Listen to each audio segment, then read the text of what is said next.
What is going on, everybody? Welcome to the pilot episode of Day Tripping with the Fly Guys. So we've had a ton of requests for more fishing on the water stuff, footage, episodes, whatever you want to call it. So we have decided to try and give it a go. We are much better fishermen than we are video makers, but we will do our best. So I'm just on my way to pick up Rob, and we are going to hit a local little lake today, not far, see what we can find. We're kind of in that transition zone from summer to fall, so things are starting to happen. I think we're trying to make them happen a little sooner than what they want to right now, but we're going to go out, give it a go. We'll bring you guys with us. Stay tuned, and let's see what we get.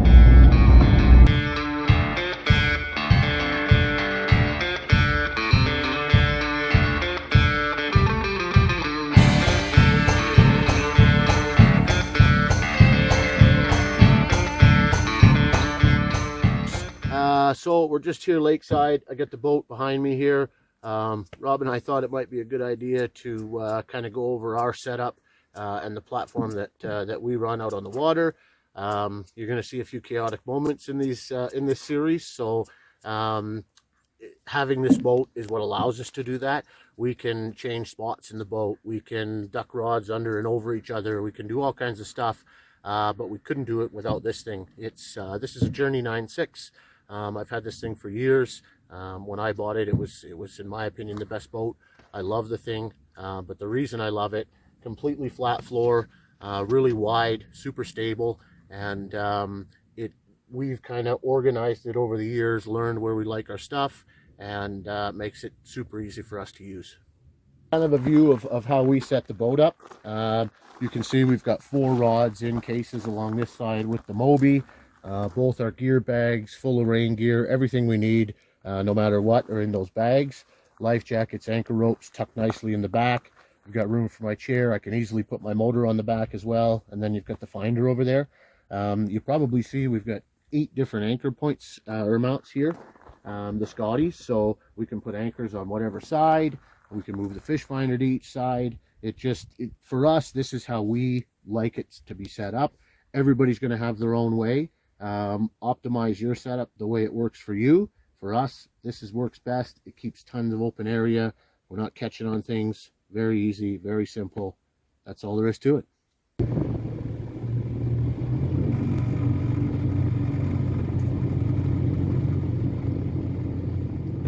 Okay, so we made it to the lake, and we've just left the launch. And if you have a peek over here, you'll see it didn't take long to find fish on the bottom. Now, those are fish here, that was fish there. They seem to be from 15 to 18 feet. There's another one. So, step 1, locate the fish. We've done that. Now we're gonna get set up on them, and we'll see what they want to eat. Check back in a bit.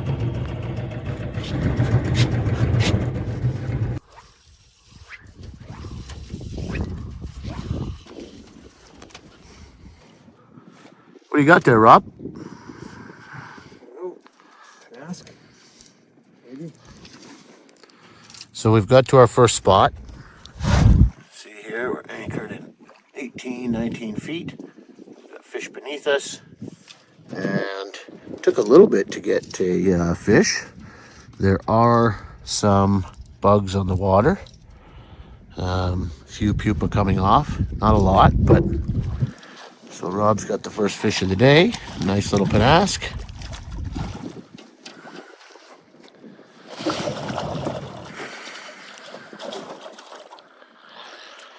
Now we're going to, for sure, take a sample, because I think that's probably the missing link at this point.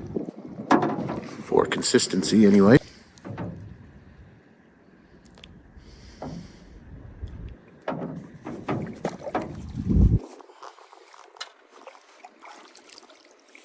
Fish. She goes for another day. All right, now what do we got here? Chronicles. Wiggling ones. So, about a 16 2X. Got a couple that are dark, but a few have already started to gas up. Good news.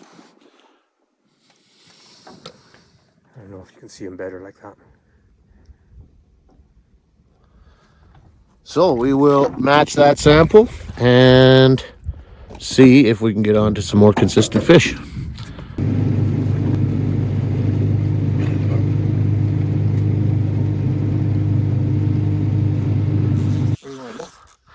Well, I want to know what the hell you caught them on. Okay, so We got that first fish, we sampled them. What did you put on?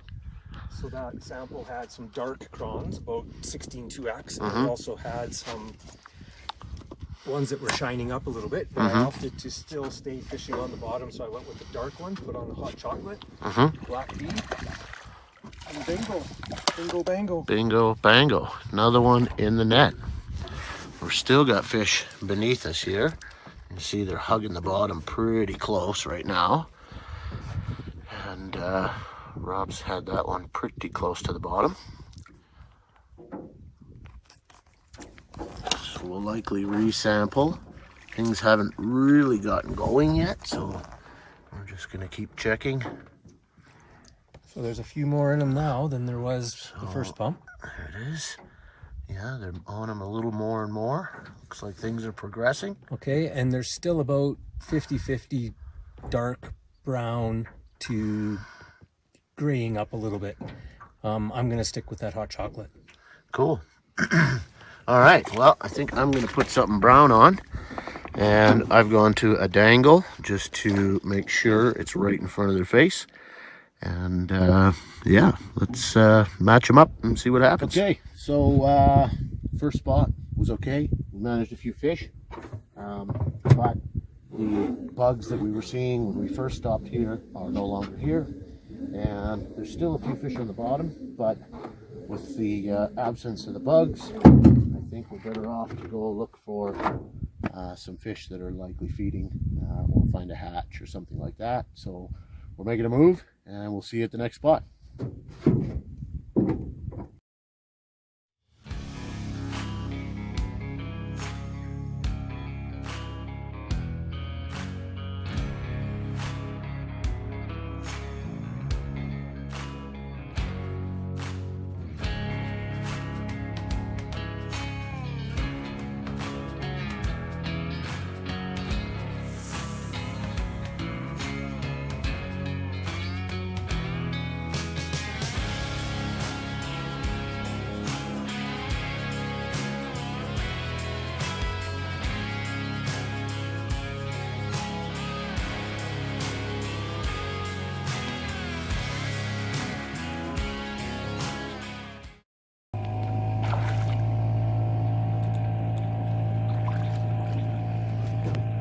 Drawn in the beak. Somebody's got to catch the little ones.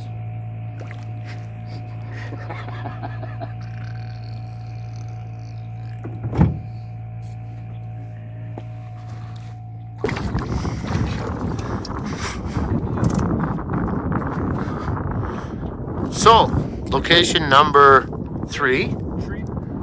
I don't think we even recorded at the last spot because we caught no fish.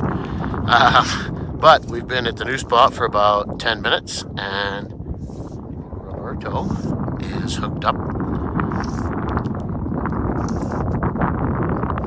I don't see a bobber. He sneakily took the bobber off. He does these sneaky things from time to time.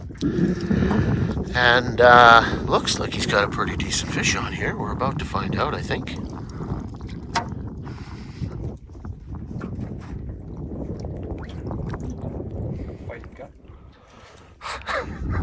That's the method.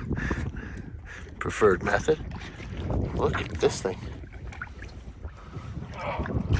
Look at this thing.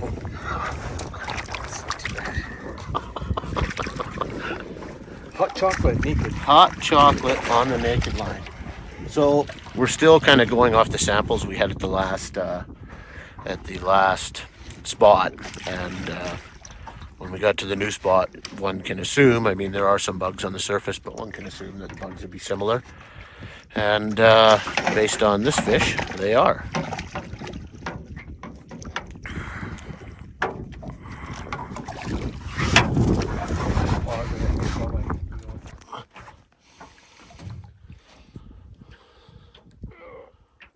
do we got in So this we one? got some scuds, and we've still got some.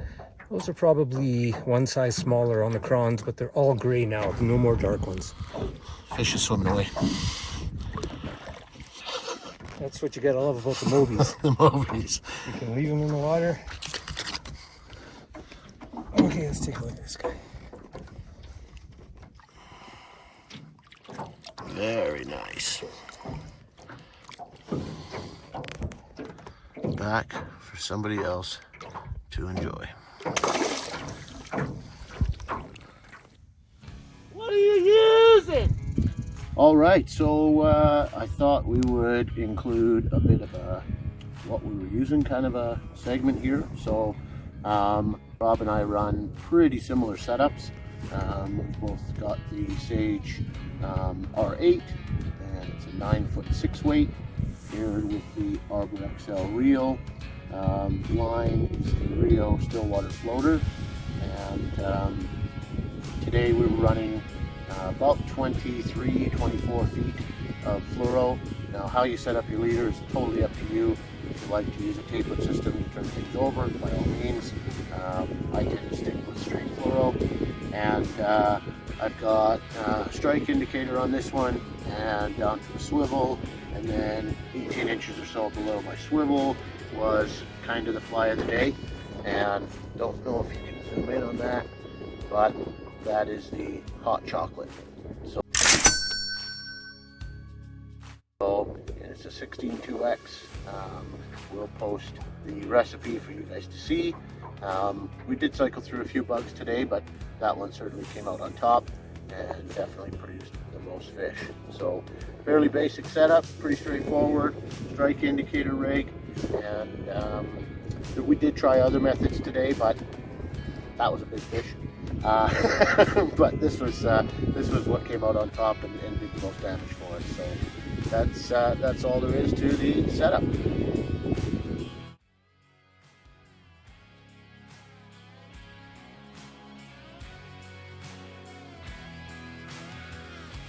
Okay, and so Mr. Roberto's up here, trying not to get on his line. We got a little chaos happening. We've got that fish there. We have this fish out here, and we're trying to add the second. There it is.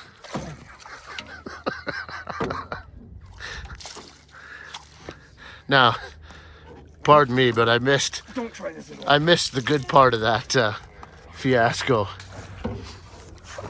because I was laughing too hard to pull the camera out. But now we are out. Okay. Rob has landed both these fish. So tell the story there. I caught the one. Oh. He gone. Okay. And they were kind of twins, those two. So tell us what happened there. Well, I caught that one. So I had the line everywhere, just like now. I don't know if you can see over here. Yep. Because I was walking in a naked line. And caught that fish, landed him, decided, okay, I got to get this line out of here. So I casted it behind the boat, put it in the rod holder. Started to deal with the other fish, the fish in the net. Next thing you know, zing! Zing, rod holder catches a fish. Now we got fish in the net, we got line everywhere, we got a fish on the line. Oh, that was fun. So that's good shit is what you're saying. Yeah. Beautiful.